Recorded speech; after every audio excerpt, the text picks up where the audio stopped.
आप सल्लल्लाहु अलैहि वसल्लम जब मदीना वापस आए तो एक रात उन्होंने अपने खादिम अब्दुल्ला से कहा कि उनका घोड़ा तैयार करे।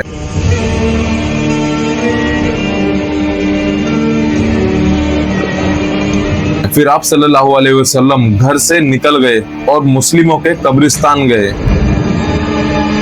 वहाँ रसूलुल्लाह कब्रों के सामने खड़े हुए और ऐसे बात करने लगे जैसे वो दफन किए गए मुस्लिमों को देख सकते हो। उनके लिए दुआ करी। बाद में उनके खादिम अब्दुल्ला ने ये बात बताई कि रसूलुल्लाह ने मुझे कहा कि उन्हें मुर्दों के लिए दुआ करने का हुक्म मिला था और मुझे उनके साथ जाना था। दुआ करने के बाद रसूलुल्लाह ने अपने खादिम अब्दुल्ला से कहा, मुझे ये सिलेक्ट करने का मौका मिला है कि मैं इस दुनिया की सारी दौलत और लंबी जिंदगी लेकर बाद में जन्नत में जाऊं या फिर अभी अपने रब से मिलूं और जन्नत में दाखिल हों। उनके खादिम अब्दुल्ला ने गुजारिश करी, आप लंबी और दौलतमंद जिंदगी चुनो, लेकिन रसूलुल्लाह ने बताया कि उन्होंने अपने रब से मिलने का फैसला किया है, दुनिया में रहने का नहीं। अगली सुबह आप रसूलुल्लाह को बहुत ज्यादा सरदर्द का सामना करना पड़ा,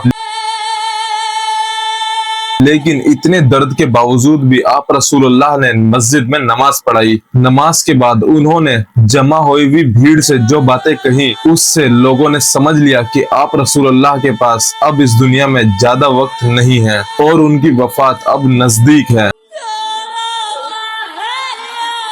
रसूलुल्लाह ने अपने सबसे अच्छे दोस्त हजरत अबू बकर की तारीफ करी और सबको बताया कि एक दिन वो सब जन्नत में दोबारा मिलेंगे। लेकिन इसके बाद रसूलुल्लाह की हालत इतनी ज्यादा बिगड़ने लगी कि उन्होंने कहा कि उन्हें उनकी बीवी हजरत आयशा के कमरे में ले जाया जाए। दिन गुजरते रहे और उनका बुखार और ज्यादा बढ़ता गया, यहाँ तक कि वो इतने बीमार हो गए कि मस्जिद तक भी नहीं जा सके,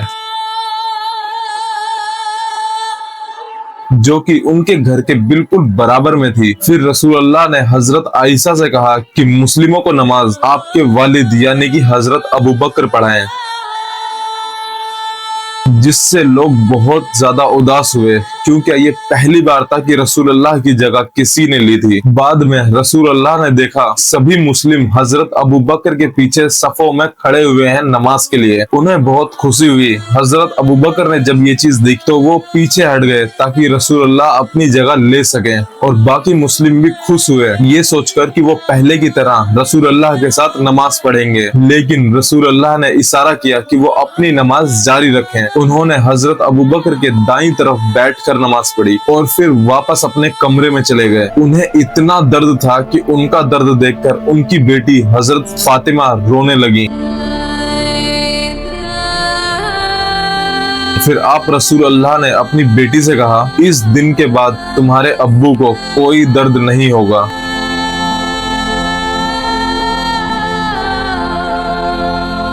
जब मस्जिद में सब मुसलमानों को ये बात पता लगी कि आप सल्लल्लाहु अलैहि वसल्लम वफात हो गए हैं तो हर तरफ एक गम का माहौल बन गया।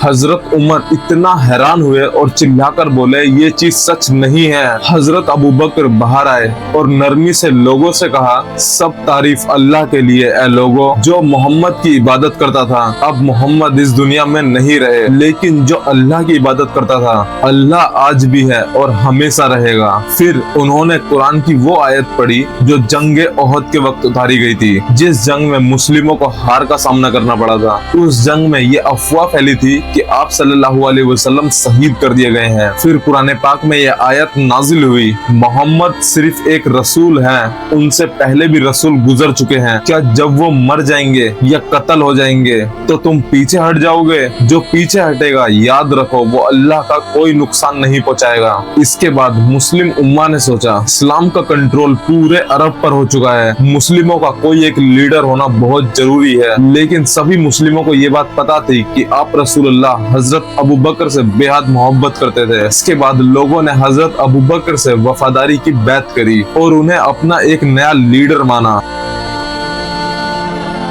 हजरत अबू बकर ने इसे कबूल करा और अपनी बात कही, मुझे फॉलो करो जब तक मैं अल्लाह और उसके रसूल को फॉलो करता हूँ, लेकिन अगर मैं अल्लाह और उसके रसूल की नाफरमानी करूँ तो तुम लोग मुझे फॉलो मत करना। उठो नमाज के लिए, अल्लाह तुम पर रहमत करे। लोग उठे और पूछा, रसूलुल्लाह को कहाँ दफन किया जाएगा। हजरत अबू बकर ये बात बहुत अच्छी तरीके से जानते थे, इसीलिए उन्होंने रसूलुल्लाह के कमरे में ही रसूलुल्लाह की कब्र बनाई और वहां दफनाया गया।